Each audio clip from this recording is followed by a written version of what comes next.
Turn your eyes to the morning and see Christ the Lion away. What a glorious dawn! Fear of death is gone, for we carry His life in our veins. Jesus, to you we lift our eyes. Jesus, our glory and our prize. We adore you, behold you, our Savior ever true. Oh Jesus, we turn our eyes to you.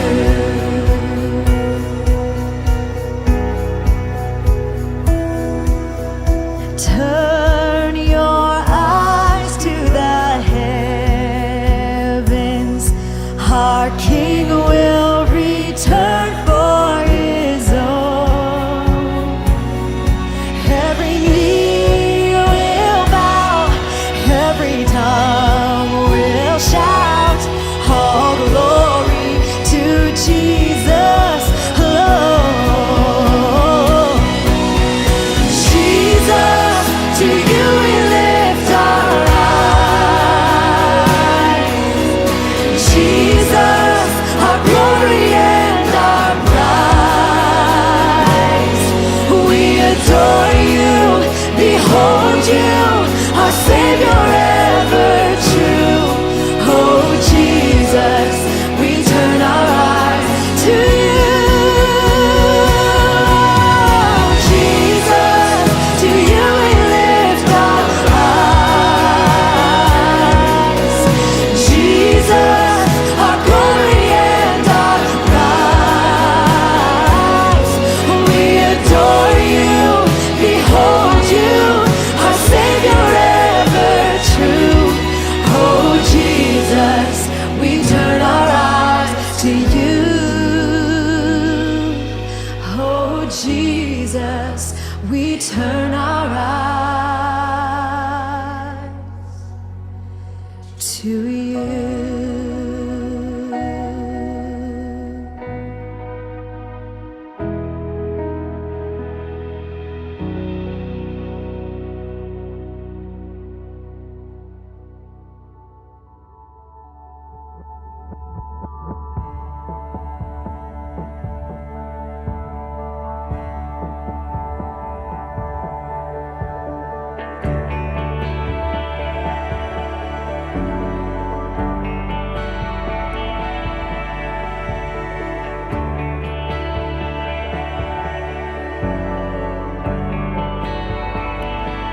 Oh Lord my God, when I in awesome wonder consider all the worlds thy hands have made,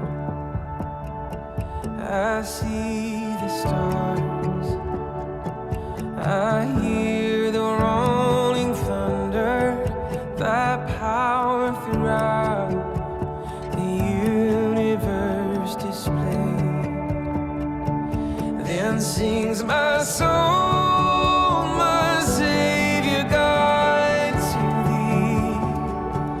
How great thou art, how great thou art. Then sings my soul, my Savior God, to thee. How great thou art, how great thou art.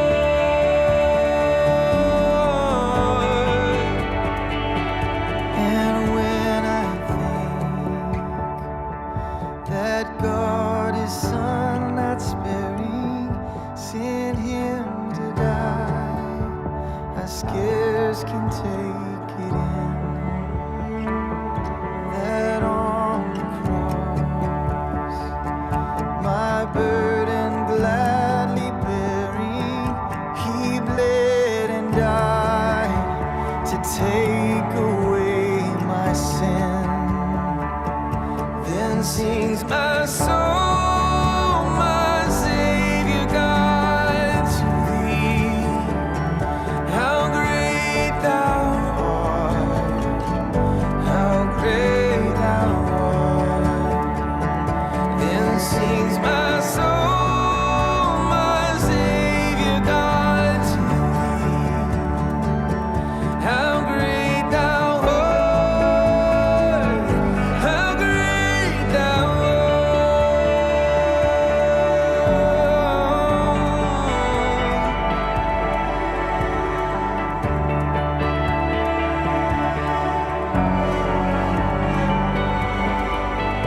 When Christ shall come with shouts of acclamation and lead me home, what joy shall fill my heart.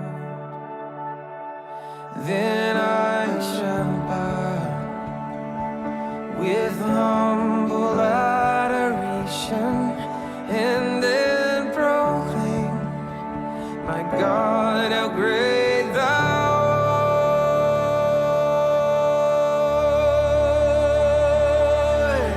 Then sings my soul, my Savior God, to thee. How great thou art, how great thou art. Then sings my soul, my Savior God, to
Shalom, saudara-saudara yang terkasih di dalam Tuhan.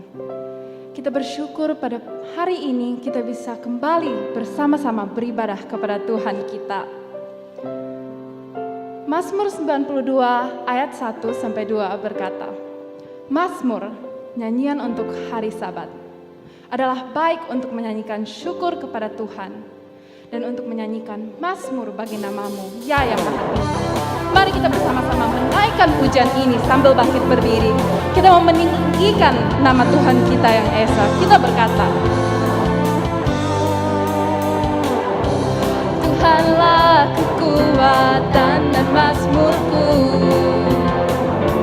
Dia gunung batu dan keselamatanku. Hanya padamu hatiku percaya, Allah menara, kota perlindungan. Ku mau selalu bersyukur, sebab cintamu padaku takkan pernah berubah. Hatiku percaya, walau bumi bergoncang, gunung-gunung beranjak, namun kasih setiamu tak pergi dariku.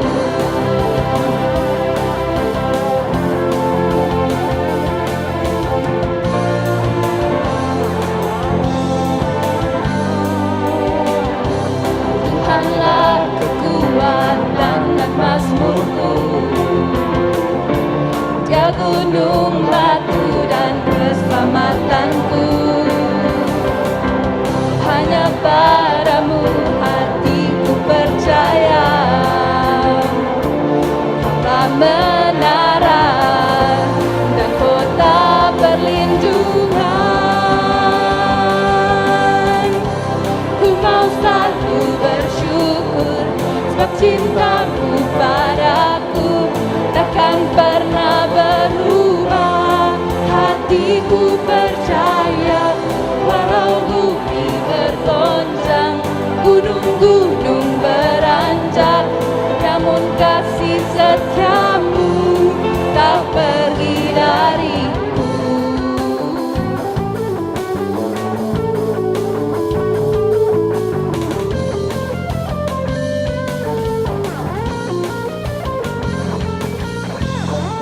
Kasih Tuhan itu selama-lamanya, dari sekarang sampai selama-lamanya. Mari kita dengan hati yang penuh ucapan syukur, kita menaikkan pujian ini sekali lagi.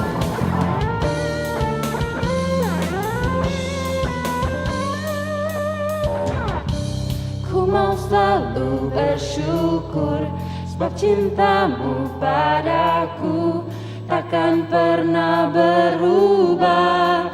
Hatiku percaya, walau bumi bergoncang, gunung-gunung beranjak, namun kasih setiamu tak pergi dariku. Ku mau selalu bersyukur, sebab cintamu padaku takkan pernah berubah. Hatiku percaya, walau bumi bergoncang, gunung-gunung beranjak, namun kasih setiamu tak pergi dariku. Ku mau selalu bersyukur, sebab cintamu padaku takkan pernah berubah. Hatiku percaya, walau bumi bergoncang, gunung-gunung beranjak, namun kasih setiamu tak pergi dariku. Namun kasih setiamu tak pergi dariku. Kasih setiamu tak pergi dariku.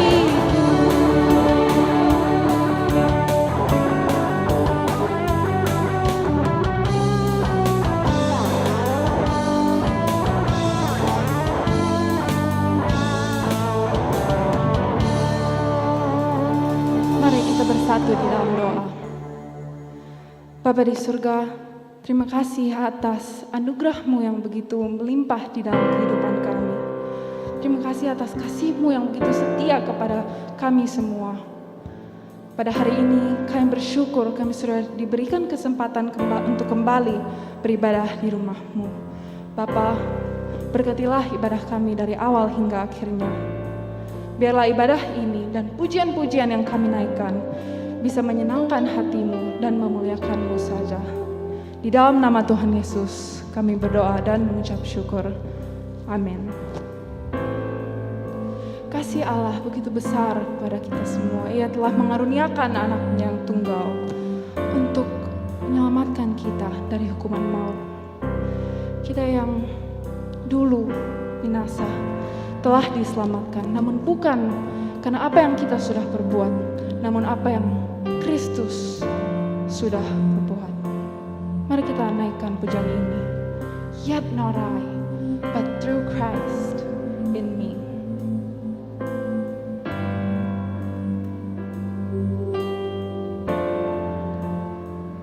What gift of grace is Jesus my Redeemer? There is no more for heaven now to give, 'cause He is my joy, my righteousness and freedom, my steadfast love, my deep and boundless peace. To this I hold, my hope is only Jesus, for my life is wholly bound to His. Oh, how strange and divine, I can sing all is mine, yet not I, but through Christ in me.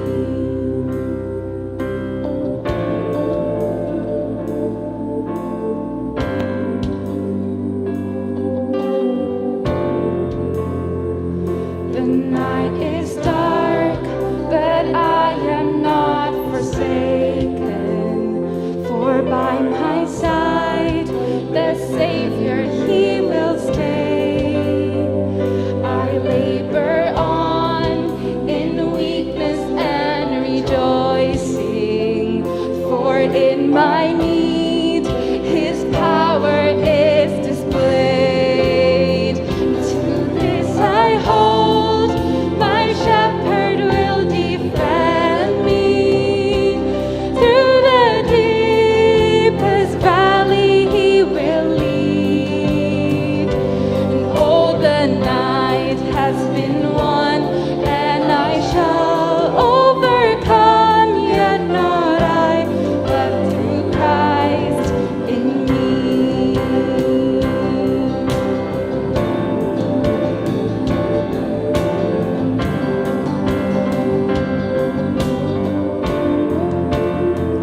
No fate I dread, I know I am forgiven. The future sure, the price it has been paid. For Jesus bled and suffered for my pardon, and He was raised to overthrow the grave. To this I hold, my sin has been defeated.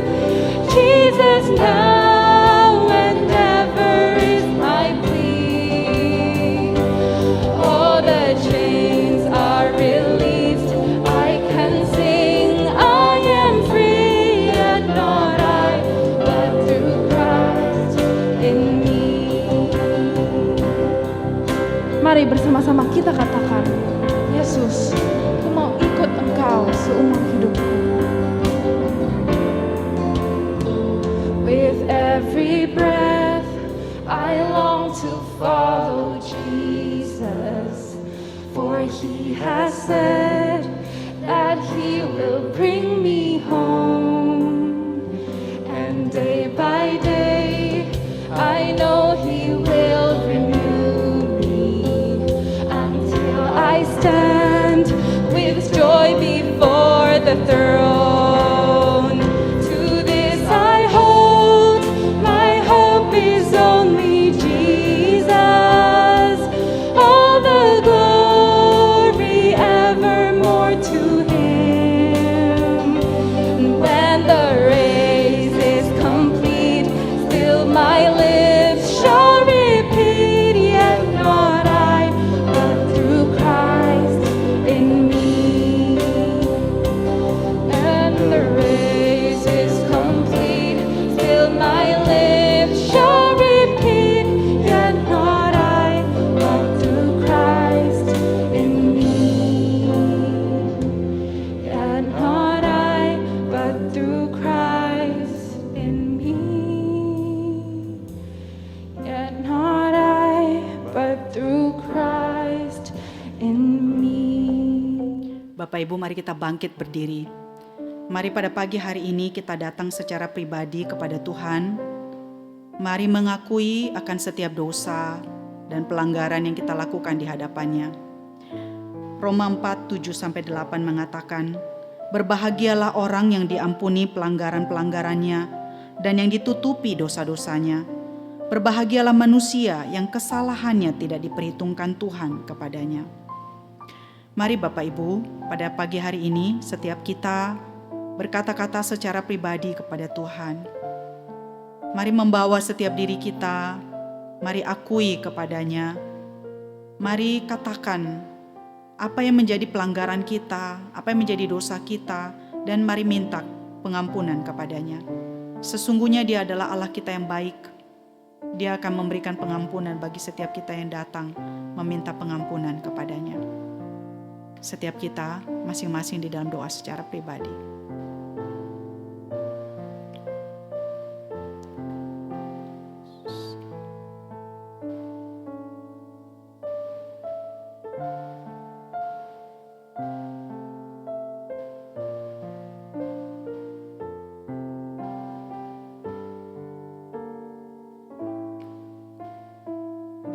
Tuhan, ini kami pada saat ini datang kepadamu.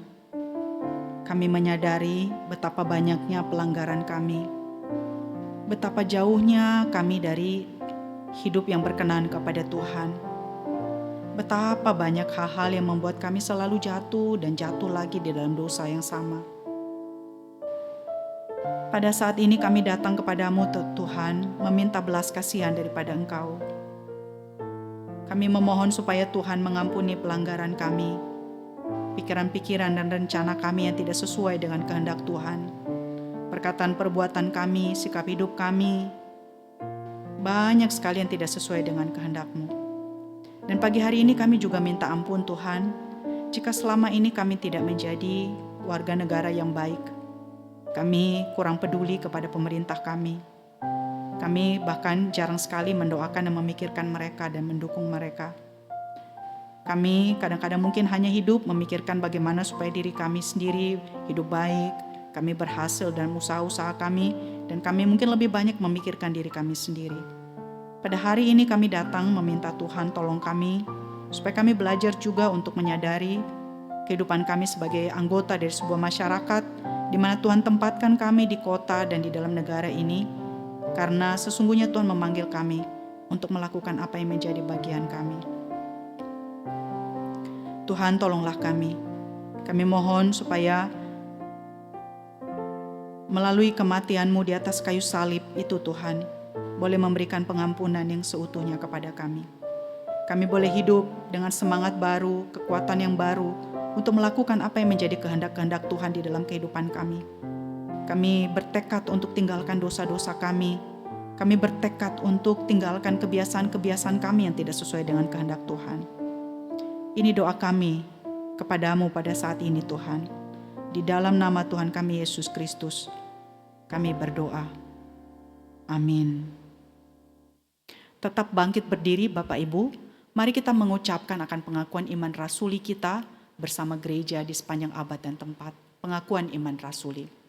Aku percaya kepada Allah, Bapa yang Maha Kuasa, Khalik langit dan bumi, dan kepada Yesus Kristus anaknya yang tunggal Tuhan kita, yang dikandung dari Roh Kudus, lahir dari anak darah Maria, yang menderita sengsara di bawah pemerintahan Pontius Pilatus, disalibkan, mati dan dikuburkan, turun ke dalam kerajaan maut.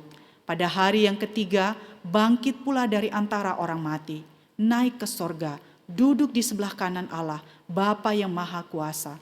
Dan dari sana ia akan datang untuk menghakimi orang yang hidup dan yang mati. Aku percaya kepada Roh Kudus, gereja yang kudus dan am, persekutuan orang kudus, pengampunan dosa, kebangkitan tubuh, dan hidup yang kekal. Amin. Silakan duduk Bapak Ibu. Saudara-saudara yang terkasih di dalam Tuhan, mari kita bersama-sama mempersiapkan hati kita untuk mendengarkan firman Tuhan. Kita meminta Roh Kudus untuk memimpin hati kita, untuk membuka telinga, mata hati, dan pikiran kita, supaya kita bisa mendengar, mengerti, dan melakukan firman-Nya. Mari kita angkat pujian ini bersama-sama.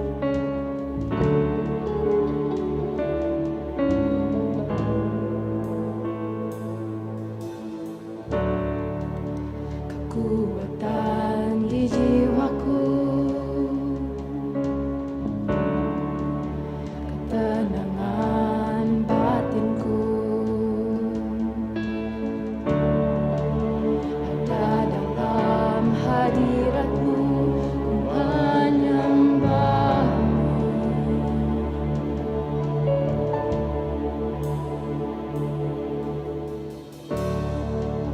Tersungkurku di kaki-Mu, rasakan hadirat-Mu. Takkan ku melepaskan-Mu, Kau cahaya bagiku, mengiringmu seumur hidupku, masuk dalam rencana-Mu Bapa, pikiranku, kehendakku, ku serahkan padamu, harapanku hanya di dalam-Mu. Ku kan teguh bersama-Mu Tuhan, jadikanku bejana-Mu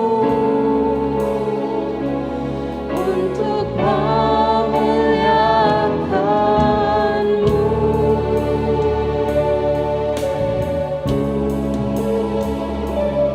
Mari kita angkat pujian ini sekali lagi.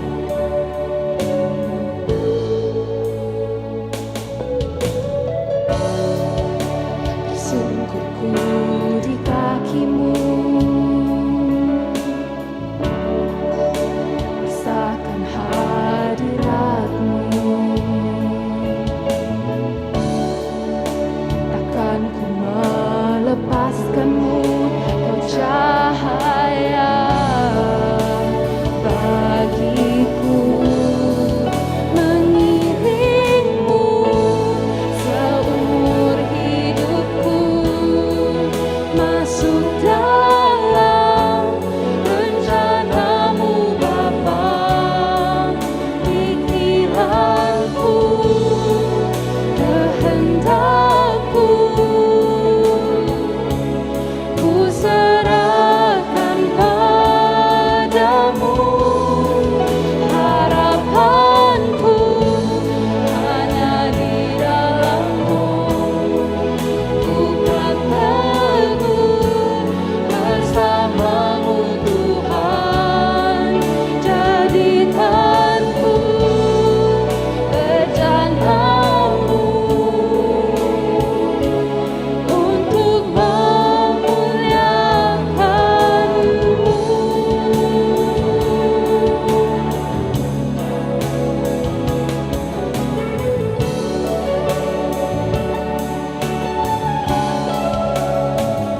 Mari kita meminta Tuhan untuk menjadikan bejana-Nya. memuliakan Tuhan di kehidupan kita. Mengiringmu seumur hidupku, masuk dalam rencanamu Bapa. Pikiranku, kehendakku, ku serahkan padamu. Harapanku hanya di dalam-Mu. Ku kan teguh bersama-Mu Tuhan. Jadikanku berjandamu untuk memuliakan-Mu. Mengiringku seumur hidupku, masuk dalam rencana-Mu Bapa. Pikiranku, kehendakku, ku serahkan padamu. Harapanku hanya di dalam-Mu. Ku kan teguh bersama-Mu Tuhan.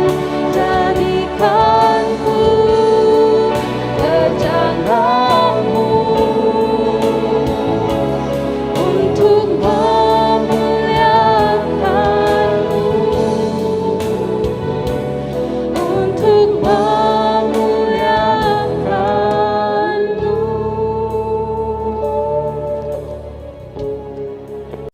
Selamat pagi Bapak, Ibu, dan Saudara sekalian. Sebelum kita merenungkan firman Tuhan pagi ini, mari kita berdoa terlebih dahulu. Mari kita berdoa. Tuhan, kami datang kepadamu di pagi hari ini, sekali lagi meminta Tuhan memimpin setiap kami, khususnya kami yang saat ini beribadah di rumah kami masing-masing. Berikan kami konsentrasi dan kiranya kuasa Roh Kudus yang menolong kami, memberikan kami pengertian terhadap apa yang akan kami baca dan kami renungkan di pagi hari ini. Berkati setiap kami Tuhan. Dalam nama Tuhan kami Yesus Kristus, kami sudah berdoa. Amin. Bapak Ibu, hari ini tema kita adalah gereja dan negara. Nah, pagi hari ini saya tidak akan mengajak kita merenungkan tentang masalah hubungan gereja dengan negara di dalam pengertian apakah negara itu mengendalikan gereja atau gereja yang mengendalikan negara, atau istilahnya teokrasi ya Bapak Ibu, atau apakah seharusnya negara itu mendukung gereja atau gereja yang mendukung negara, atau apakah hubungannya saling mengakui dan sebagainya ya. Bagian-bagian ini adalah sebetulnya pergumulan dari gereja ya di sepanjang zaman ya, tentang bagaimana seharusnya hubungan gereja dengan negara itu. Nah, pagi hari ini saya akan mengajak kita untuk merenungkan lebih kepada apa yang menjadi tanggung jawab kita sebagai orang Kristen, sebagai gereja terhadap pemerintah dan kepada negara kita. Mari kita membuka Roma 13 ayat 1 sampai 7. Mari kita membaca bagian ini. Roma 13 ayat 1 sampai ayat yang ke-7. Kepatuhan kepada pemerintah. Tiap-tiap orang harus takluk kepada pemerintah yang di atasnya, sebab tidak ada pemerintah yang tidak berasal dari Allah, dan pemerintah-pemerintah yang ada ditetapkan oleh Allah. Sebab itu barang siapa melawan pemerintah, ia melawan ketetapan Allah, dan siapa yang melakukannya akan mendatangkan hukuman atas dirinya. Sebab jika seorang berbuat baik, ia tidak usah takut kepada pemerintah, hanya jika ia berbuat jahat. Maukah kamu hidup tanpa takut terhadap pemerintah? Perbuatlah apa yang baik, dan kamu akan beroleh pujian daripadanya. Ayat yang keempat. Karena pemerintah adalah hamba Allah untuk kebaikanmu. Tetapi jika engkau berbuat jahat, takutlah akan dia. Karena tidak percuma pemerintah menyandang pedang. Pemerintah adalah hamba Allah untuk membalaskan murka Allah atas mereka yang berbuat jahat. Sebab itu perlu kita menaklukkan diri, bukan saja oleh karena kemurkaan Allah, tetapi juga oleh karena suara hati kita. Itulah juga sebabnya maka kamu membayar pajak, karena mereka yang mengurus hal itu adalah pelayan-pelayan Allah. Bayarlah kepada semua orang apa yang harus kamu bayar, pajak kepada orang yang berhak menerima pajak, cukai kepada orang yang berhak menerima cukai, rasa takut kepada orang yang berhak menerima rasa takut, dan hormat kepada orang yang berhak menerima hormat. Bapak, Ibu, dan saudara sekalian, bayangkan kalau saudara hidup sebagai seorang penduduk Jerman yang tinggal di Jerman di tahun 1930-an ketika Hitler menjadi pemimpin negara itu. Dan saudara melihat bagaimana Hitler dengan para tentaranya melakukan hal-hal yang mengerikan kepada orang-orang Yahudi yang ada di negara tersebut, yang ada di negara tempat saudara tinggal pada waktu itu. Ya, saudara melihat orang-orang Yahudi itu sebagai mereka sebetulnya adalah orang-orang yang saudara kenal dengan baik. Mereka mungkin adalah tetangga-tetangga saudara, rekan bisnis ya. Tetapi saudara melihat bagaimana mereka ditangkap oleh para tentara yang dipimpin oleh Hitler itu.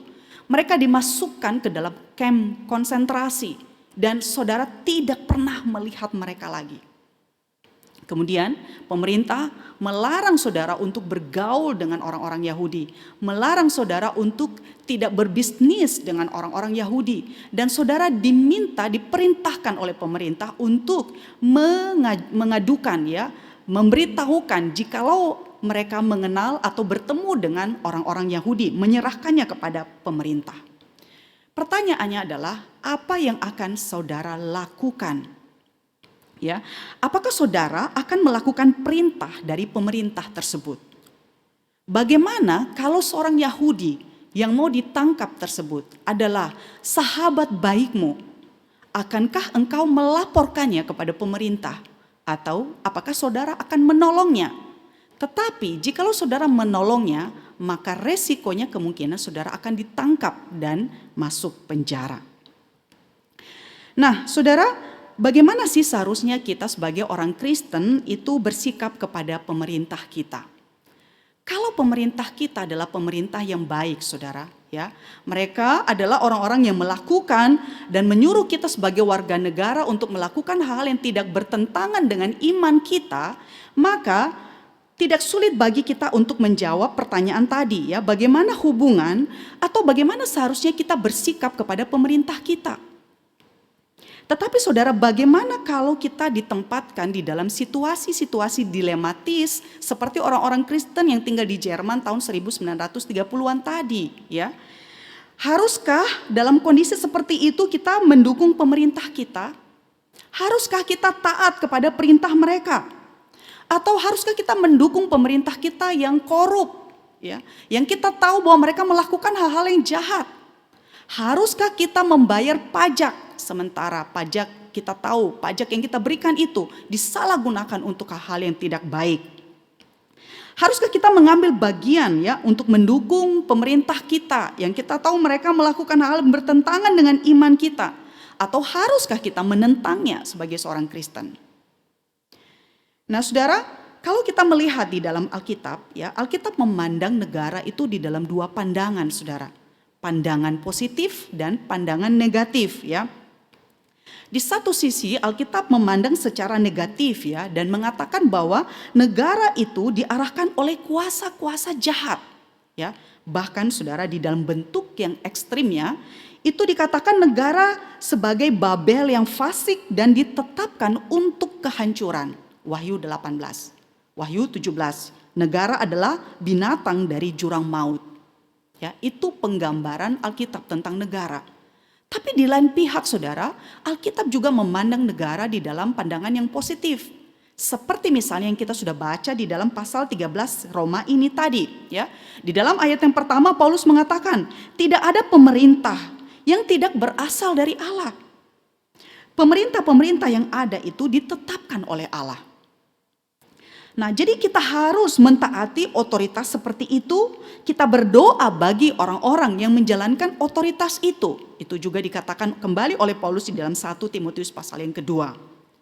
Jadi saudara, kita harus mengakui ya dan melihat ya bahwa memang kadang-kadang negara itu tidak berfungsi secara seharusnya ya.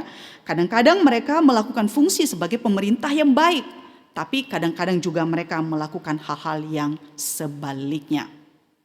Nah saudara, mari kita melihat konteks bacaan kita tadi di dalam Roma pasal yang ke-13 ya. Di sini saudara, Paulus berbicara tentang relasi orang Kristen dengan sesamanya, khususnya di dalam hubungan orang Kristen sebagai warga negara. Ya, jadi Paulus memberikan nasihat kepada orang Kristen secara individu, ya, tentang bagaimana sikap mereka sebagai warga negara secara pribadi. Bagaimana tanggung jawab orang Kristen terhadap negara. Dan di dalam pasal ini secara keseluruhan kita melihat apa yang menjadi tanggung jawab negara kepada warga negaranya. Nah, di dalam bagian ini kita melihat secara sederhana Paulus mengatakan saudara bahwa setiap orang Kristen harus tunduk kepada otoritas pemerintahan sipil. Ayat yang pertama tadi. Ada 3 alasan setidaknya saudara. Yaitu yang pertama, Paulus mengatakan pemerintah-pemerintah yang ada itu ditetapkan oleh Allah. Ya. Nah, pemerintah-pemerintah yang ditetapkan oleh Allah, saudara, yang dimaksudkan di sini bukan hanya pemerintah-pemerintah yang baik, tetapi semua pemerintah yang ada. Ya, mereka menjadi pemimpin, mereka menjadi pemerintah itu karena Allah yang menetapkannya. Sehingga karena itu kita sebagai warga negara wajib tunduk dan memberi penghormatan kepada mereka. Nah, menarik saudara, kalau kita melihat ya beberapa contoh di dalam Alkitab. Misalnya saudara Nebukadnezar ya, Raja Babel yang menyembah berhala. Ya. Dia itu adalah raja yang menghancurkan kota Yerusalem saudara. Raja yang jahat ya, raja yang menyembah berhala. Tapi di dalam Yeremia 27 ayat yang ke-6 saudara dikatakan ya, dan sekarang aku menyerahkan segala negeri ini ke dalam tangan hambaku, yakni Nebukadnezar, Raja Babel. Nah, saudara melihat di sini Nebukadnezar itu, raja yang jahat itu, raja yang menyembah berhala itu, raja yang menghancurkan kota Yerusalem itu disebut sebagai hambaku oleh Tuhan. Kata yang sama yang digunakan di dalam Roma 13 ayat yang keempat yang tadi kita sudah bacakan saudara. Dan kita melihat di dalam Daniel ya pasal yang kedua ayat 21. Dia maksudnya Tuhan ya yang memecat raja dan yang mengangkat raja. Daniel mengatakan bahwa tidak ada satupun pemerintah dan raja menjadi pemerintah menjadi raja kalau bukan Tuhan yang menetapkannya. Nah, karena itu sebagai orang percaya kita harus tunduk kepada pemerintah kita ya. Karena mereka menjadi pemerintah karena Tuhan yang menetapkannya. Dan bisa dikatakan saudara, ketaatan kita kepada pemerintah kita itu adalah wujud ketaatan kita kepada Tuhan yang menetapkan pemerintah itu untuk menjadi pemerintah atas kita. Itu alasan yang pertama saudara ya. Yang kedua, mengapa kita harus tunduk kepada pemerintah kita? Paulus mengatakan kita tunduk karena itu adalah sikap yang bijaksana. Ayat 3 dan 4 ya. Maukah kamu hidup tanpa takut kepada pemerintah? Perbuatlah apa yang baik. Karena pemerintah adalah hamba Allah untuk kebaikanmu. Nah saudara, pemerintah sebagai pemimpin yang diangkat oleh Allah, mereka memegang tanggung jawab saudara ya. Dan mereka juga meminta pertanggungjawaban termasuk di dalam memberikan ancaman hukuman kepada kita sebagai warga negara jikalau kita tidak taat kepada aturan hukum yang berlaku di dalam negara kita ya. Karena ya saudara, masyarakat yang teratur itu ya, masyarakat yang baik itu akan tercapai hanya jikalau kita sebagai warga negara tunduk kepada aturan-aturan yang diberikan oleh pemerintah kita. Di sini Paulus mengatakan pemerintah itu adalah pihak yang menyandang pedang. Ya, artinya saudara, mereka sebagai pihak yang akan menghukum jikalau kita sebagai warga negara melakukan kesalahan dengan mereka memberikan sanksi-sanksi kepada kita. Ya, sanksi sipil, misalnya memberikan denda, ya, bisa masuk penjara kalau melanggar aturan. Ya, misalnya kalau kita melanggar lampu merah, saudara ya, di jalanan. ya kita bisa kena denda. Atau menabrak seseorang sehingga akhirnya nyawa seseorang melayang karena peristiwa itu bisa diproses secara hukum dan bisa masuk penjara ya. Atau kita melakukan tindakan-tindakan ilegal lainnya yang melanggar hukum. Negara kita bisa bertindak sesuai dengan hukum yang berlaku dan bisa dimasukkan ke dalam penjara sebagai sanksi sipil terhadap tindakan pelanggaran terhadap hukum itu. Nah, jadi saudara bayangkan ya saudara, jikalau kita tidak memiliki pemerintah yang mengatur ya, yang tidak ada pemerintah yang memberikan sanksi jikalau terjadi pelanggaran, atau bayangkan jikalau semua masyarakat dalam satu kota atau satu negara menyandang pedang. Betapa kacaunya kota dan negara itu saudara ya. Jadi kita mesti bersyukur jikalau kita punya pemerintah yang mengatur semuanya itu bagi kita. Saya membaca sebuah kisah singkat ya saudara tentang seorang yang bernama Alejandro Dominguez. Ya, Alejandro Dominguez. Dia ini adalah seorang pengusaha saudara yang mengajukan diri untuk menjadi kepala polisi di kota Nuevo Laredo. Itu adalah sebuah kota yang berada di perbatasan antara Texas dengan Meksiko saudara. Dan peristiwa ini terjadi di bulan Juni tahun 2005. Nah saudara, mengapa si Alejandro Dominguez yang adalah pengusaha ini mengajukan diri untuk menjadi kepala polisi di kota itu? Karena saudara, tidak ada orang yang mau jadi kepala polisi di kota itu ya. Karena sebelumnya itu kepala polisi yang ada di situ mengundurkan diri saudara, dan dia meninggalkan kota itu, dan di dalam kota itu sendiri tidak ada otoritas pemerintahnya ya. Karena kota itu diambil alih oleh geng narkoba ya. Jadi coba saudara membayangkan ada pemerintah tapi pemerintah tidak memiliki otoritas, dan geng narkoba itu menguasai seluruh kota. Jadi betapa horornya menjadi masyarakat yang tinggal di kota itu. Tidak ada yang mau jadi kepala polisi, karena menjadi kepala polisi sama artinya memberikan diri untuk mati. Nah si Alejandro ini saudara, dia memberanikan diri untuk menjadi kepala polisi. Dan dia ingin menegakkan keadilan, dia ingin memberantas geng narkoba yang ada di kotanya. Nah saudara tahu apa yang terjadi? 9 jam setelah dia dilantik saudara, tiba-tiba dia disergap.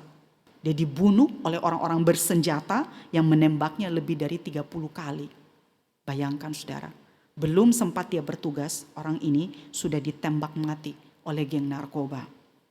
Nah pemerintah sebetulnya sudah berusaha dengan berbagai macam cara untuk memulihkan keadaan kota. Namun saudara, kekuatan kartel narkoba di kota itu sangat kuat. Sehingga pemerintah tidak bisa dan tidak memiliki otoritas untuk menjalankan apa yang menjadi tugasnya, dan masyarakat yang ada di kota itu mereka tidak memiliki rasa aman ya. Itu yang terjadi. Nah saudara, jadi jikalau kita memiliki pemerintah yang memimpin kita, maka sesungguhnya itu adalah berkat umum Allah bagi kita saudara ya. Itu berkat Allah. Walaupun di dalam negara kita melihat bahwa pemerintah kita banyak yang tidak ideal ya. Pelaksanaan hukum dalam negara kita tidak sempurna. Tapi bayangkan saudara, jikalau misalnya terjadi kekerasan ya, ada terorisme ya. Bayangkan jikalau tidak ada keamanan di dalam negara kita, tidak ada TNI, tidak ada Polri yang menjalankan tugas, tidak ada pemimpin negara yang memberikan perintah tugas untuk menangkap teroris misalnya ya. Tidak ada yang mengatur semuanya, maka betapa kacaunya kota kita.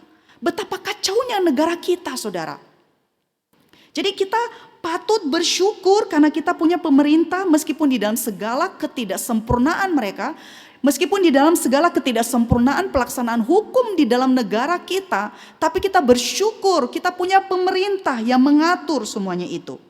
Dan karena itu Paulus mengatakan, kita sebagai warga harus tunduk kepada pemerintah kita supaya mereka bisa bekerja ya. Supaya mereka bisa menjalankan tugasnya. Tugas kita adalah tunduk kepada pemerintah kita, mendukung mereka di dalam menjalankan tugas-tugas tersebut. Ya, jadi mengapa kita harus tunduk kepada pemerintah kita? Paulus mengatakan karena itu adalah sikap yang bijaksana. Alasan yang ketiga, saudara, kita tunduk kepada pemerintah karena itu adil. Nah, maksudnya adalah kalau kita melihat di sini, Paulus memberi indikasi bahwa menjadi pemerintah yang memerintah itu bukan tugas yang mudah ya. Kita harus membayar pajak karena mereka yang mengurus hal itu disebut oleh Paulus di sini sebagai pelayan-pelayan Allah ya. Kita wajib memberikan kepada mereka apa yang wajib kita berikan karena mereka sudah melakukan apa yang menjadi bagian mereka, yaitu mereka memerintah. Mereka menjalankan tugas mereka sebagai pemerintah yang mengatur, yang memerintah, maka kita melakukan apa yang menjadi tugas kita, yaitu kita tunduk kepada mereka. Nah, saudaraku, apakah ketundukan kepada pemerintah adalah sesuatu yang mutlak, ya? Bagaimana dengan pemerintah yang jahat seperti yang saya katakan di awal tadi, ya? Bagaimana kalau pemerintah kita menyuruh atau melarang kita misalnya melarang untuk mengabarkan Injil, ya? Kalau kita membaca Roma pasal yang ke-13 ini, saudara, sekilas kita membaca bahwa Paulus memberikan kesan kepada kita bahwa kita itu mesti tunduk secara mutlak, ya. Di ayat yang kedua dikatakan, barang siapa melawan pemerintah, ia melawan ketetapan Allah, dan siapa yang melakukannya akan mendatangkan hukuman atas dirinya. Nah, kalau kita melihat konteks penulisan Roma ini, saudara, maka sebenarnya Paulus sedang bicara tentang pemerintah model apa? Paulus sedang bicara, saudara, tentang kerajaan Roma. Paulus sedang bicara tentang Kaisar Nero yang jahat, saudara, ya. Terkenal sekali kejahatannya di dalam sejarah. Seorang kaisar yang benci kepada orang Kristen, yang menangkap dan memenjarakan orang Kristen. Seorang kaisar yang tidak bersahabat, bahkan bermusuhan dengan orang-orang Kristen. Ya, pemerintah seperti ini yang Paulus katakan seorang Kristen harus tunduk kepada pemerintah. Nah, bagaimana kita memahami hal ini, saudara?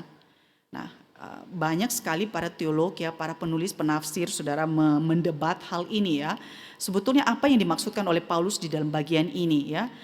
Mengapa dia memberikan kesan seolah-olah ketundukan itu bersifat mutlak, padahal pemerintahnya adalah pemerintah yang sama sekali tidak bersahabat kepada orang-orang percaya yang hidup di kota atau di negara itu. Namun saudara, kalau kita membaca bagian ini ada sedikit petunjuk yang tersirat, ya, yang ditulis oleh Paulus dalam situasi seperti itu, ya. Seakan-akan sebetulnya orang Kristen juga dalam kondisi tertentu bisa menarik diri. Itu dikatakan di dalam ayat yang ke-7, saudara, ya. Bayarlah kepada semua orang apa yang harus kamu bayar. Pajak kepada orang yang berhak menerima pajak, cukai kepada orang yang berhak menerima cukai, rasa takut kepada orang yang berhak menerima rasa takut, dan hormat kepada orang yang berhak menerima hormat. Dengan kata lain, saudara, Paulus hendak mengatakan bahwa pemerintah sipil itu mereka memiliki otoritas yang terbatas. Wilayah otoritasnya itu terbatas, ya. Dan sebetulnya di bagian sebelumnya, jauh sebelumnya Tuhan Yesus pernah menyinggung tentang hal ini, ya, saudara. Di dalam Matius 22 ayat 21, ya, Tuhan Yesus mengatakan, berikan kepada kaisar apa yang wajib kamu berikan kepada kaisar, dan berikan kepada Allah apa yang wajib kamu berikan kepada Allah. Dengan kata lain, saudara, Tuhan Yesus mau mengatakan bahwa, ya, berikan pajak, tapi tidak kepada menyembah kaisar, ya. Kaisar bukan Tuhan, orang Kristen tidak menyembah kaisar.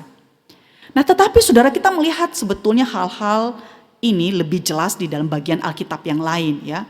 Misalnya salah satu contoh yang begitu jelas itu ketika Petrus, ya, di awal masa-masa ketika Roh Kudus turun, ya, kemudian Petrus maju, dia memberitakan Injil, dia memberitakan tentang Kristus dan kebangkitannya, saudara. Dan waktu itu penguasa Yahudi melarang Petrus dan murid-murid lainnya untuk memberitakan tentang Kristus itu. Nah, keluarlah kalimat yang begitu terkenal dari Petrus, ya, di dalam Kisah Rasul pasal 5 ayat 29. Kita harus lebih taat kepada Allah daripada kepada manusia, ya. Petrus dan para rasul yang lain mereka bersikap tegas. Mereka menyatakan mereka tidak akan menaati pemerintah yang melarang mereka untuk berhenti memberitakan tentang Kristus dan kebangkitannya itu. Atau kisah Daniel, saudara, Daniel, Sadrak, Mesak, dan Abednego, ya, waktu mereka di Babilonia, sebetulnya mereka terlibat aktif di dalam pemerintahan. Sampai suatu ketika mereka diperintahkan untuk menyembah berhala, ya. Mereka disuruh untuk menyembah raja yang memerintah pada waktu itu, dan mereka dilarang untuk menyembah Allah mereka. Ya, saudara, tetapi kita melihat Daniel dengan teman-temannya mereka bersikap tegas, ya. Mereka tetap menyembah Allah mereka, ya. Bahkan dikatakan Daniel itu naik ke atas rumahnya berdoa 3 kali sehari, saudara.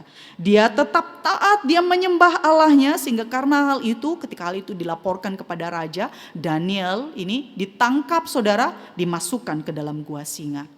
Tapi kita melihat di sini mereka yang memilih untuk taat kepada Allah dibandingkan taat kepada pemerintah, ya, kepada negara yang melarang mereka untuk melakukan sesuatu yang bertentangan dengan apa yang menjadi iman mereka.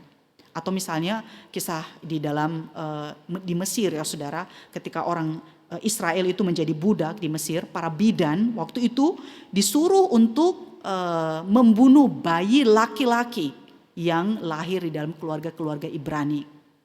Dan di situ dikatakan, ya, tetapi bidan-bidan itu, saudara, takut akan Allah dan mereka tidak melakukan seperti yang dikatakan Raja Mesir kepada mereka. Mereka membiarkan bayi-bayi itu hidup. Keluaran 1 ayat 17. Nah, di dalam sejarah selain apa yang dicatat di dalam Alkitab, kita melihat juga contoh-contohnya, saudara. Seperti tadi waktu di awal saya katakan tentang orang Kristen yang berada di Jerman di tahun 30-an itu, ya. Orang-orang Kristen sebetulnya menghadapi pengalaman-pengalaman dilematis, ya saudara, sebagai warga negara pada waktu itu, ya. Tapi kita melihat di dalam kesaksian sejarah ada orang-orang Kristen, saudara, yang menyembunyikan para pemberontak, ya, yang menyembunyikan orang-orang Yahudi, ya. Mereka menyelamatkan, berusaha untuk menolong dan menyelamatkan supaya mereka tidak ditangkap oleh pemerintah Hitler pada waktu itu. Dan beberapa kisahnya terkenal itu misalnya Dietrich Bonhoeffer, saudara, ya, seorang tokoh gereja, ya, dia seorang pendeta di gereja Protestan, gereja Lutheran, ya saudara. Dia seorang teolog juga dan dia secara aktif terlibat di dalam gerakan perlawanan, ya, kepada pemerintahan Hitler pada waktu itu, saudara. Dia bukan hanya berkhotbah kepada orang-orang Kristen, tapi secara aktif, ya, dia melawan pemerintah dan mengusahakan cara, ya, bagaimana supaya pemerintah yang jahat pada waktu itu tidak menjadi pemerintah lagi. Tapi kalau kita membaca catatan autobiografinya, saudara, Dietrich Bonhoeffer ini kemudian ditangkap, ya, dan dia dihukum gantung, ya, karena ketahuan, dan dia dibunuh karena apa yang dilakukannya itu. Atau misalnya salah satu kisah yang terkenal itu tentang seorang perempuan yang bernama Corrie ten Boom, ya saudara. Seorang wanita Belanda yang tinggal di Jerman dan dia hidup pada masa itu. Nah, apa yang dia lakukan? Suatu hari, saudara, ada seorang perempuan Yahudi ketok-ketok pintu rumahnya, saudara. Kemudian minta tolong supaya dia diterima di rumah itu dan disembunyikan di dalam rumah si Corrie. Nah, ini pasti peristiwa pengalaman dilematis, ya saudara, mau tolong atau tidak tolong. Nah, si Corrie ten Boom, saudara, menolong, ya, perempuan ini. Dan sebetulnya dikatakan dia menyembunyikan beberapa orang Yahudi lainnya di dalam rumahnya dalam waktu yang cukup lama, ya. Sampai akhirnya dia dicurigai, saudara, diamat-amati oleh tentara Hitler. Dan karena dia dicurigai, dia kemudian ditangkap dan masuk penjara. Tapi kita melihat orang-orang ini adalah orang-orang yang mengasihi Tuhan, ya. Di dalam peristiwa-peristiwa dan kondisi seperti itu, ya, mereka mengambil sikap untuk lebih taat kepada Allah, ya. Walaupun dengan resiko yang betul-betul itu tidak mudah, saudara, ya. Resiko yang begitu berat. Nah, saudara, namun kita melihat di satu sisi ada keunikan juga yang dicatat Alkitab tentang sikap orang percaya terhadap pemerintah ini, saudara, ya. Selain contoh-contoh yang disebutkan tadi, ada juga contoh lain yang diceritakan tentang orang percaya yang tunduk, yang mendukung pemerintah, yang tidak taat kepada firman Allah. Salah satu contohnya itu adalah misalnya Yusuf, ya, yang diangkat menjadi perdana menteri, ya, di Mesir pada waktu itu, ya. Dia menjadi pemerintah, dia memerintah, dia menjadi bagian dari sebuah sistem negara yang sebetulnya tidak mengenal Allah, ya. Tapi dia berpartisipasi di situ, dia mengambil bagian di situ dan dia tetap menyembah Allah, ya. Dan untungnya karena dia memiliki jabatan, saudara, dia tetap bisa menyembah Allahnya meskipun menjadi bagian dari sebuah pemerintahan yang waktu itu sebetulnya tidak mengenal Allah sama sekali. Nah, jadi saudara, bagaimana kita menyimpulkan tema kita pada hari ini, ya? Bagaimanakah sikap seorang Kristen terhadap pemerintah, ya? Bagaimana seharusnya kita bersikap ketika dalam kondisi-kondisi tertentu, ya?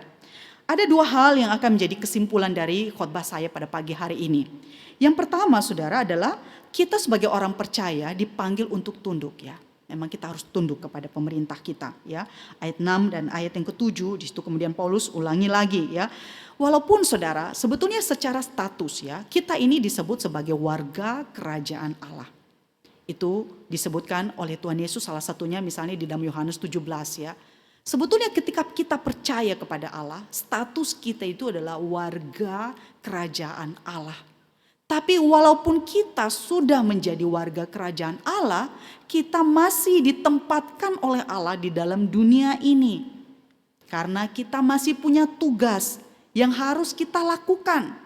Ada pekerjaan-pekerjaan yang harus kita lakukan di dalam dunia ini. Sampai akhirnya nanti ketika tugas kita sudah selesai, maka Tuhan akan mengembalikan kita ke tempat kita. Di mana kita menjadi warga negara di situ, yaitu warga negara kerajaan Allah.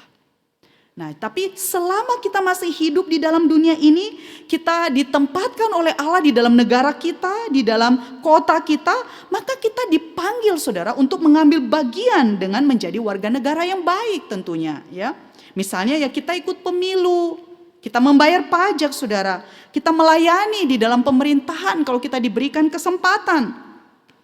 Dan di saat-saat pandemi ini ya saudara, gereja ya harus taat kepada pemerintah. Ya, pemerintah kita menyarankan kita ibadah di rumah karena situasi bahaya. Ya kita harus taat saudara. Pemerintah kita menyuruh kita untuk mentaati prokes, ya kita taat. Ya, sebagian orang Kristen saudara kadang-kadang memiliki pemikiran begitu naif ya, memiliki pemikiran begitu sempit ya, yang berpikir bahwa karena saya sebagai orang percaya, saya mengenal Tuhan, maka saya kebal terhadap penyakit dan wabah ya. Seakan-akan kalau percaya kepada Tuhan, maka saya tidak akan terkena virus ini. Jadi tetap melakukan kegiatan-kegiatan ibadah, tetap berkumpul dan mengatakan bahwa nanti Tuhan pasti akan melindungi, Tuhan akan menyertai. Tidak mungkin Tuhan izinkan saya terkena pandemik dan tidak terkena virus ini karena saya menyembah Allah, saya seorang percaya. Saudara, tidak demikian ya.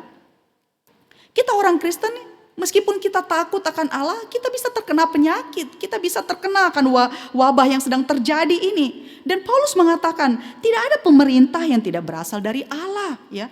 Pemerintah itu bisa ya, pemerintah itu adalah alat yang dipakai oleh Allah untuk menyatakan apa yang menjadi kehendaknya di dalam dunia ini. Jadi sebetulnya mentaati pemerintah kita adalah wujud ketaatan kita kepada Allah yang sudah mengangkat pemerintah kita untuk menjadi pemimpin atas kita.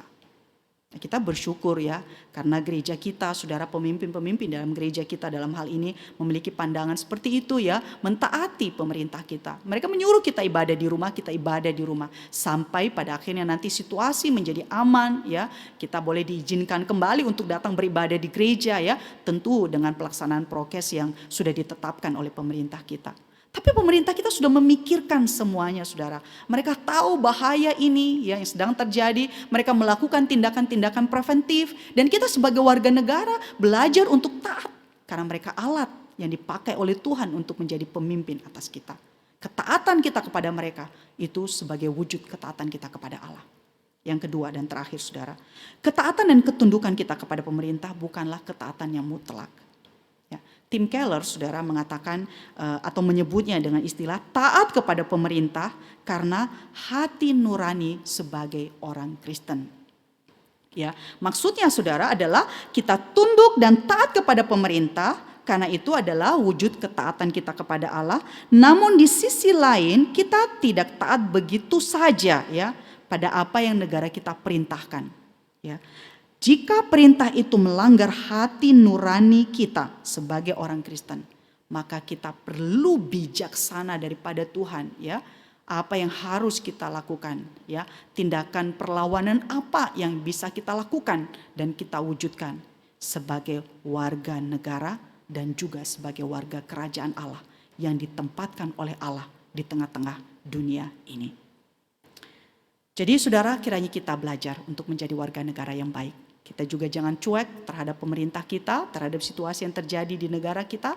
Dan selain kita taat dan tunduk kepada pemerintah kita, salah satu hal yang lain yang bisa kita lakukan adalah mendoakan mereka. Ya, mendoakan mereka supaya Tuhan memberikan bijaksana, mereka menjadi pemimpin yang baik. Mereka menjadi alat yang dipakai oleh Tuhan untuk mewujudkan keadilan, mewujudkan hal-hal yang baik di dalam negara kita. Dan kita perlu berdoa saudara bagi anak-anak Tuhan yang berada di dalam pemerintahan. Karena mereka yang berjuang untuk hal-hal yang baik, mereka yang ingin hidup lurus, mereka yang ingin tetap menjadi seorang pelayan di dalam pemerintahan yang melakukan hal-hal yang baik, mewujudkan hal yang baik. Mereka juga tidak mudah dalam menjalankan tugasnya. Ya, kadang-kadang mereka berada di dalam sebuah sistem yang begitu korup ya, yang menyulitkan mereka untuk melakukan apa yang menjadi tugas mereka sebagai pelayan negara, sebagai yang disebut tidak oleh Paulus di sini pelayan-pelayan Allah di dalam pemerintahan. Kita perlu mendoakan mereka saudara, supaya mereka dipakai oleh Tuhan. Kita tentu ingin kita hidup di dalam negara yang aman, yang damai saudara ya. Kita tentu tidak ingin negara kita menjadi kacau atau menjadi seperti yang terjadi belakangan ini ya. Berita Afghanistan yang tiap hari kita lihat, waduh warga negaranya berada dalam ketakutan dan bahkan mereka meninggalkan negara mereka. Jadi kita patut bersyukur Tuhan memberikan kita pemerintah ya yang mengatur walaupun mereka tidak sempurna, walaupun dengan berbagai sistem ya yang masih belum bisa berjalan secara sempurna. Tapi itu adalah anugerah umum Allah bagi kita sebagai orang percaya. Kita dipanggil untuk taat, tunduk, mendukung mereka, dan juga mari kita mendoakan mereka. Amin. Mari kita tutup di dalam doa renungan kita pada pagi hari ini. Terima kasih untuk firman-Mu di pagi hari ini bagi kami Tuhan. Kami bersyukur Tuhan memberikan kami pemerintah yang mengatur baik di kota kami maupun di dalam negara kami yang begitu luas ini. Kami bersyukur Tuhan memberikan pemimpin negara yang baik kepada kami. Kami berdoa Tuhan supaya berkat-Mu, anugerah-Mu, bijaksana-Mu boleh tetap Engkau berikan kepada pemimpin-pemimpin kami. Dan kami berdoa supaya mereka dipakai oleh Tuhan untuk menjadi alat, mewujudkan akan hal-hal yang baik di dalam masyarakat, di dalam kehidupan kami sehari-hari. Kami berdoa kami sebagai orang percaya, karena kami adalah bagian dari negara ini, bagian dari kota ini, kami boleh belajar untuk menjadi warga negara yang baik. Tidak cuek terhadap pemerintah kami, tapi kami boleh mendukung mereka, kami juga tunduk, kami juga boleh mendoakan mereka, dan kami berpartisipasi secara aktif sebagai warga negara yang baik. Tuhan tolong dan Tuhan berkati setiap kami. Inilah doa kami dalam nama Tuhan kami Yesus Kristus. Kami sudah berdoa. Amin.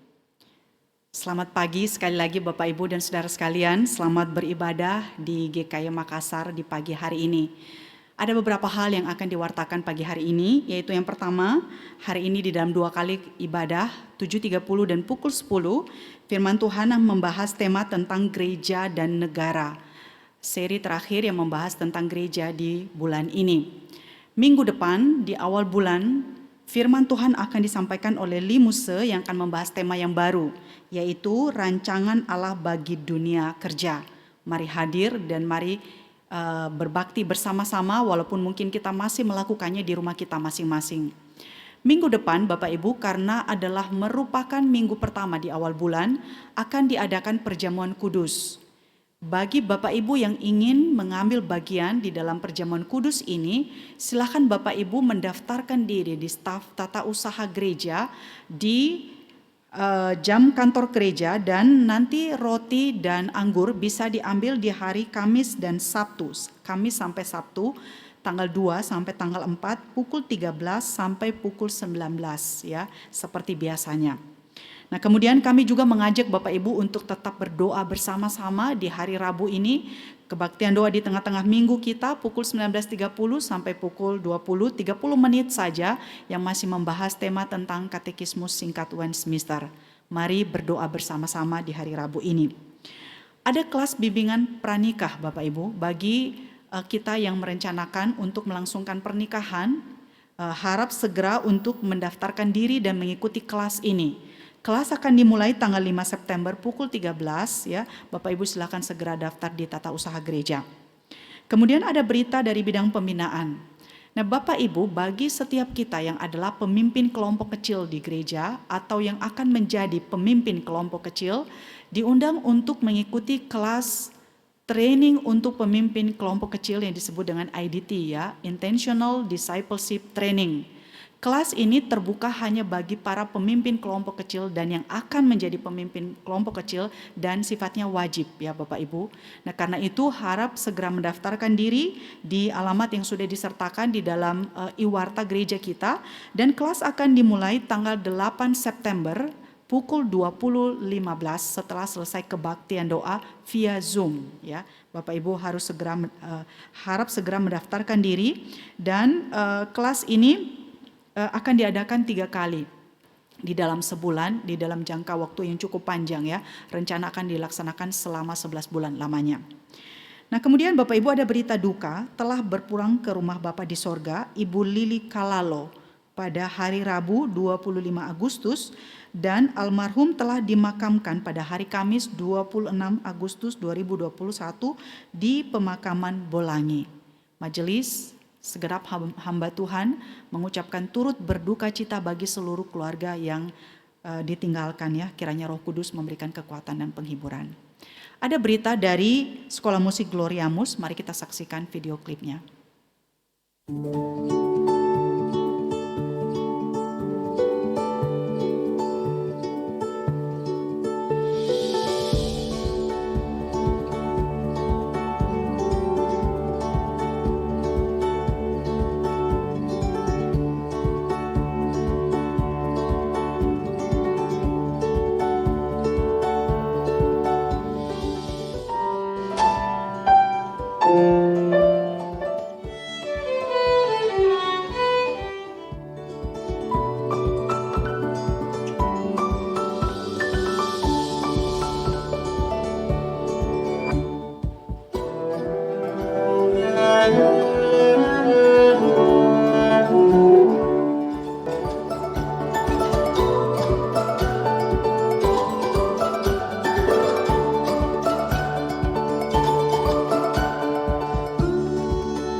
Terakhir Bapak Ibu ada berita dari Sinode tentang pelayanan di dalam rangka COVID yang sedang terjadi saat ini. Mari kita saksikan videonya.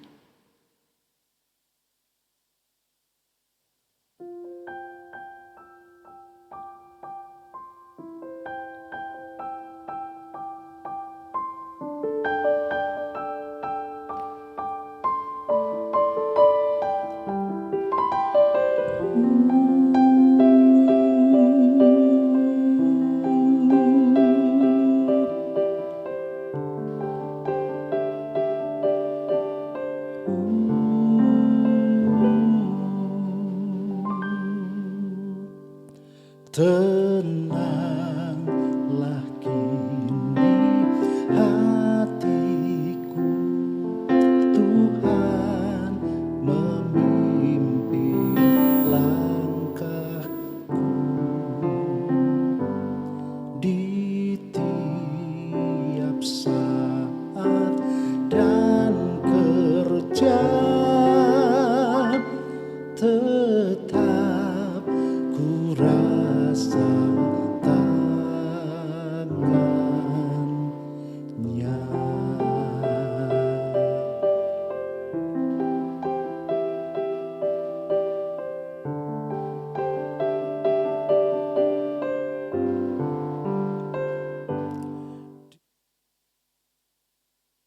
Demikian warta di pagi hari ini.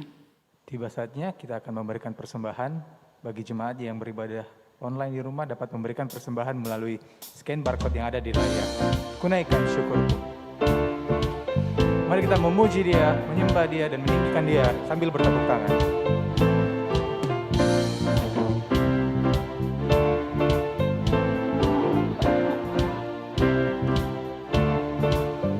Kasih yang begitu besar, lebih kuat dari dosa. Kasih yang menemukanku, selamatkan dan pulihkanku. Ku naikkan syukurku, ku tak akan berhenti memuji, meninggikan nama-Mu selalu. Menaik, memuliakan-Mu, dibebaskan, dibangkitkan, hidup yang Kau berikan ini hanya untukku.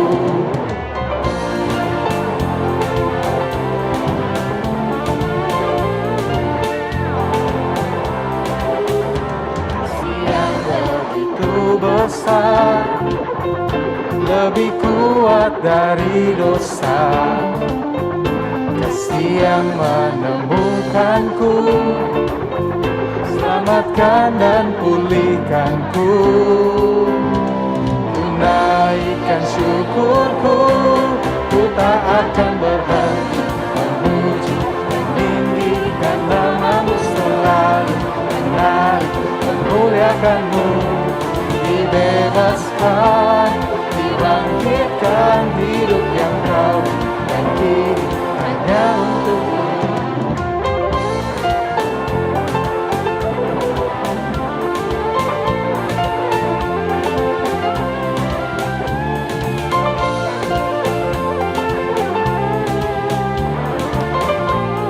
Mari kita sama-sama menaikkan syukur.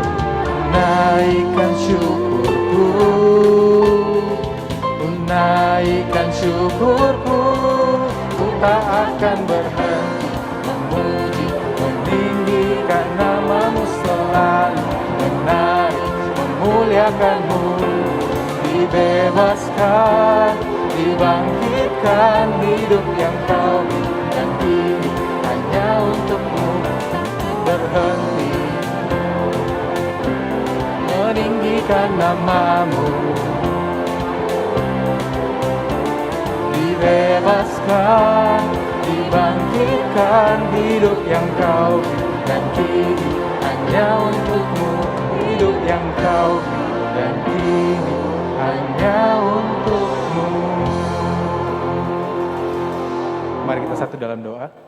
Tuhan, kami mengucap syukur Tuhan atas berkat yang telah Kau berikan kepada setiap kami. Saat ini kami telah memberikan sebancil Tuhan dari apa yang telah Kau percayakan kepada kami.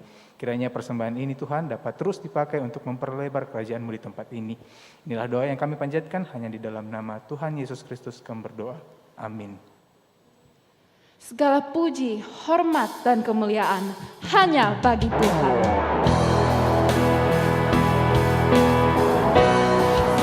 Segala kemuliaan hanya bagi Tuhan. Segala hormat pujian hanya bagi Tuhan.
mengakhiri ibadah kita di pagi hari ini.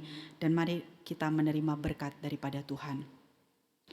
Kasih karunia dari Tuhan kita Yesus Kristus, kasih dari Allah Bapa, serta penyertaan dari Allah Roh Kudus, kiranya menyertai, memampukan, menolong kita untuk menjadi warga negara yang baik, yang tunduk, yang mendukung, yang mendoakan pemerintah kita, sehingga kita boleh hidup di tengah-tengah negara kita ini, menunggu-nunggu sampai kedatangan Tuhan yang kedua kali. Amin.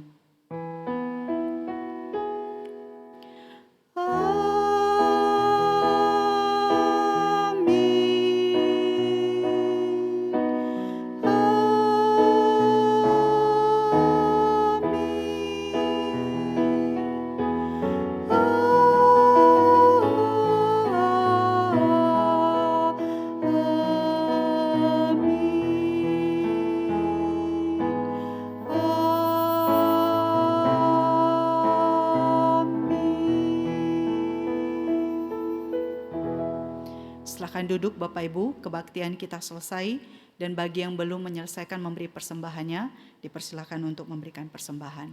Tuhan memberkati kita.